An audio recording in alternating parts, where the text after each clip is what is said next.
Hi everyone and welcome to the Flipped Collab for Assessment 2, the folio, and we are just looking at the specialisation differences between the first folio and the second folio. If you have come to this video having watched anything else yet, then my advice to you is to go back and actually watch the Flipped Collab I've made just for the general Assessment 2. Because as you'll see now with this video, the actual structure and certain elements of the assessment are exactly the same.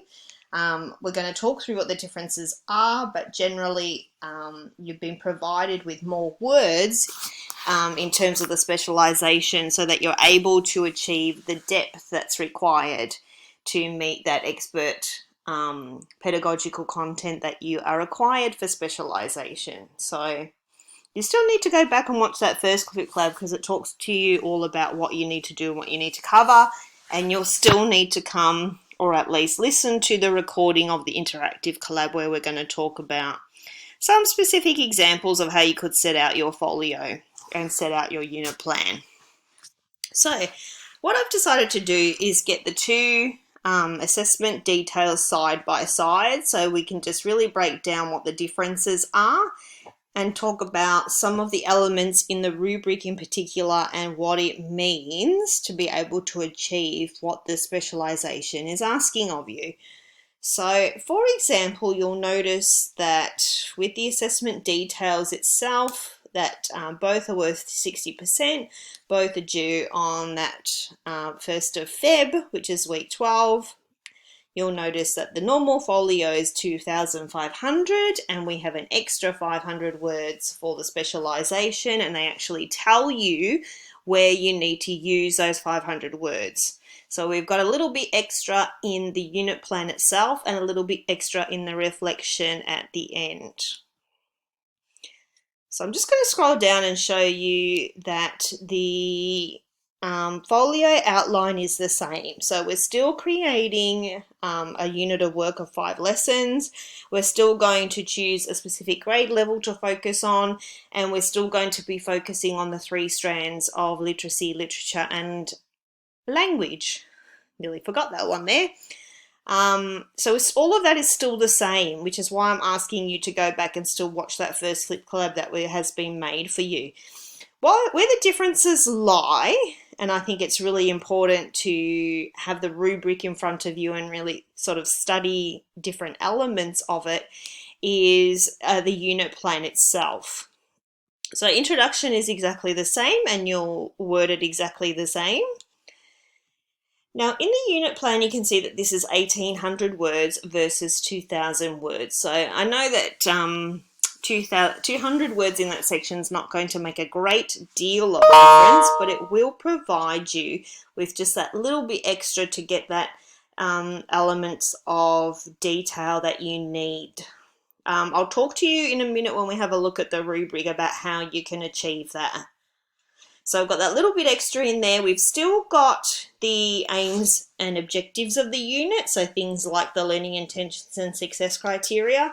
You've still got the pedagogical approaches, but you'll need to cover that in much more depth and much more connection between high impact teaching strategies and the Australian curriculum and the literacy pedagogy are going to go more hand in hand for the specialisation than students just in the normal stream. Again, I'll talk about that when we get to the rubric. You're still going to be having the presentation of lessons in the sequence, and you're still going to have the assessments. All of that is the same. You've just got more words to play around with and achieve that extra depth. Now you'll also notice that a reflection in the normal stream is 500 words and a reflection in the specialisation is 800. So it's really quite a big difference there. In terms of being able to really go into depth for your reflection. But that is going to be reflected back to you in the rubric in terms of what is required of you. Now I'm just actually going to close that one, and I'm going to open this up a little bit wider so that, apologies while I just get that up for you, because I really want to have a look at, just while we scroll down, is the rubric in some more detail. So it still has the same criteria, just at a different level. So when we're having a look at the mainstream one, it will talk about the same sort of things, but not in the same level of as expert content and pedagogical content knowledge. So that's your first one. Very similar to what was asked of you in A1, that you look beyond what has been given to you in the unit. You look beyond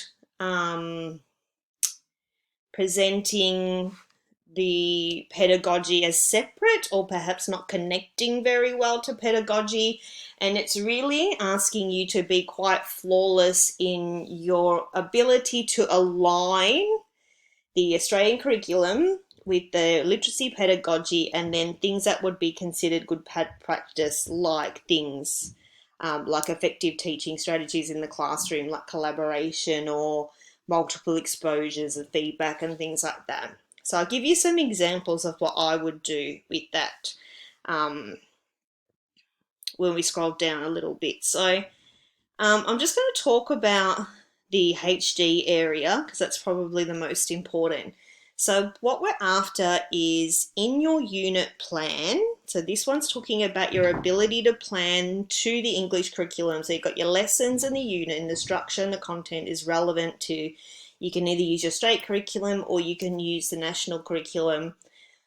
Some students asked us last time what we would choose or what we prefer, and it really comes down to what you feel comfortable with.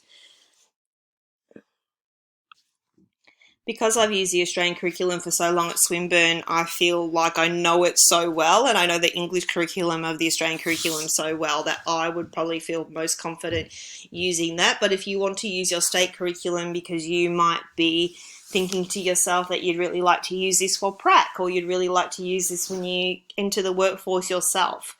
So try and make it practical, because you don't want to develop a whole unit of work that you really love to find that you can't use it. But having said that, a lot of the curriculum outcomes do align very well. So if you have used the Australian curriculum, you're probably pretty close to a lot of the state curriculums anyway. What I found really interesting with this one is that it talks about detailed expert content and pedagogical content knowledge developed in an advanced ability to develop a unit using the structure and content of the Australian curriculum, including innovative, insightful, and highly effective classroom teaching strategies. Now that all sounds like a bit of a mouthful, but what it's basically asking of you is what I was mentioning before about really having everything in your unit aligned. Now I would expect that even of a student who is in the normal stream. But obviously with students who are doing the specialisation, it becomes even more important, because you need to show that you're able to get the curriculum, you're able to choose content descriptors that go together, that make sense, that work well. We wouldn't be choosing two reading content descriptors and then one that's about handwriting. That doesn't align and doesn't go together. We want to choose content descriptors that work together and make an effective unit. If you know you're going to be teaching about persuasive text, maybe you try to do something about debating or discussing ideas, because the whole concept of being persuasive means, having that ability to convince someone. So maybe you have a look through other skills that could be also woven into that unit. Because we know that teachers are time poor. We need to really have lessons that are very punchy, very explicit, teach really good quality content and be effective in the time that you've got. We couldn't have a unit that just taught one particular content descriptor and that was all for the whole unit, because you're not using your time effectively. So really being able to choose Australian curriculum outcomes, be really considered and really align well with each other and work well together in the unit. Like I said, choose a couple of reading outcomes that go well together. Choose a couple of writing outcomes that go well together. If you're not sure, ask. As well as that, you need to be able to connect to literacy pedagogy, but you also need to connect to things that are just good practice in a highly effective classroom. So it talks about here innovation, insightful, highly effective classroom teaching strategies.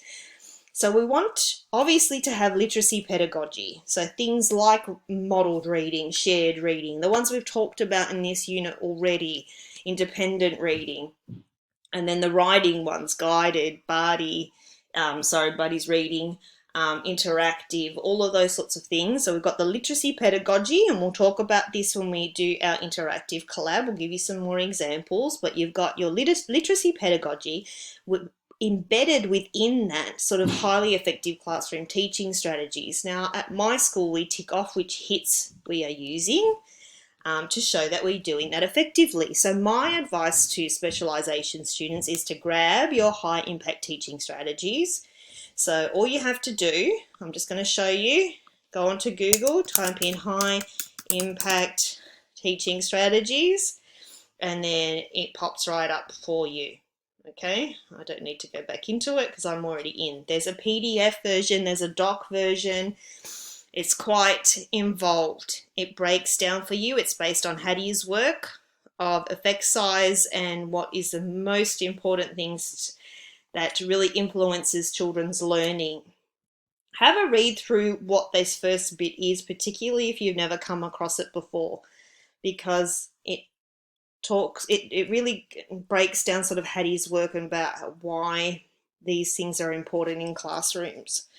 So scrolling down, you're going to see that these are the things that I would expect, or as a suggestion you can use to cover this area here. So we've got our Australian curriculum chosen, really well aligned, really well considered. We've got literacy pedagogy used, like modelled reading, shared, guided, all of those sorts of things, literacy circles, reciprocal reading, all of that sort of thing. Embedded within that, you've got these hits. So you've got things like goal setting, particularly for writing, particularly for reading. You're going to have kids who have goals. That's going to help you with your section on diverse learners. Explicit teaching, worked examples. Are there times within your unit that you're going to have a worked example for the kids to look at? How can kids know, or how do they know what a great example of writing looks like if they've never seen one? Weave some worked examples into your lessons. Weave some collaborative learning into your lessons. Have multiple exposures to key concepts. Key students cannot learn things one time. Don't wait until 6 weeks of lessons, or 5 weeks of lessons in our case, to have kids write one narrative. Give them multiple exposures, so give them multiple lessons where they try to write different elements. Have good questioning. Are the students getting feedback, which also can lead to your assessment? Metacognitive strategies such as problem solving and differentiated teaching. It then breaks down each high impact teaching strategy into detail. So have a flick through. I'm sorry, this is just a limited flipped collab, so I can't walk you through each one, but we can certainly talk about it at the interactive collab should students want to know more about this. Now let me give you an example of how I would link it all together. Remember I said showing us that you're an expert in content, pedagogical content, meant that everything within your unit aligns really well. So for example, I might say that I'm going to focus on comprehension. So I go to the Australian curriculum and I find some comprehension based content descriptors. That's the word I'm looking for. And I'm also going to choose some content descriptors to talk about discussing text, because I know that those two things align really well. I know that when students collaborate, there's my first high impact teaching strategy used, and discuss the text together, they're increasing their comprehension. And I can then relate that back to some academic evidence about how talking about text and collaborating and listening and discussing about text helps me to improve my comprehension. Okay, as well as that, I'm going to do some explicit teaching. Tick again for another high impact teaching strategy.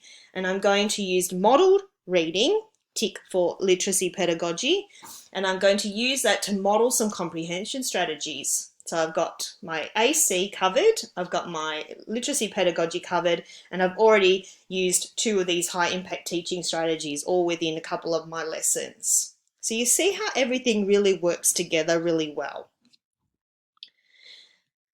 What we also need to do is make sure that the lessons are all connected. Now, it does say a theme or a topic. Don't be led astray by choosing a topic that leads you away from literacy. Make sure that literacy is always your focus. Your topic doesn't have to be a thing like dinosaurs or the wind or earth or rain. It doesn't have to be a topic like that. It can purely be a topic of comprehension or visualizing, or you might have a book that you're basing your comprehension lessons around, such as the BFG. You don't have to have something that's other than literacy based. If you can get a science based unit and you can still make it work with your literacy lessons, then by all means do it. But just don't lose focus that this is a literacy learning and we need to be teaching them literacy skills. Don't get put off track. This talks a little bit about the vision for your future practice, and we're going to talk a little bit more about that in the interactive collab because we are a little bit time poor in this flipped collab. We've also got an examination of the development of literacy skills throughout the primary years of schooling. So your unit demonstrates detailed expert integration of a complete understanding of the Australian curriculum throughout the years of primary schooling, effectively linking theory with practice. We'll also be covering this a little bit further in the interactive collab and giving you a bit of ideas on how you can work in how literacy is a progression over time and how all of the Australian curriculum is built on that scope and sequence that we talked about in Assessment 1, and how there's a development of ideas. And even when you're building your unit, as we'll show you in the interactive collab, every unit is built on the previous knowledge, and as a part of your assessment, perhaps you could be connecting to prior learning and where the kids have come from and where you'll be moving them to. It's also links with a little bit to do with differentiation as well, and acknowledging that not everyone is on a particular level, and therefore we have to understand this whole progression of learning over time. It's really, really important with literacy that we've been at my school making so many things about progression of learning in each of the comprehension strategies, for example, because not everybody is up to the expected level. Some are beyond and some are not. Okay, so I'm just really running out of time. We're going to talk a little bit more about how we can meet things for make sure that we're differentiating, we're covering diverse learners, we're going to have a look at meeting 21st century literacy demands, in terms of making sure that the unit is effective in modern classrooms and perhaps even has some multimodality to it. Yes, as well as the links to models and perspectives. So I'm just conscious of time. We'll talk a little bit more about some of these elements in our interactive collab as well. So thanks so much for listening, and I'll see you there.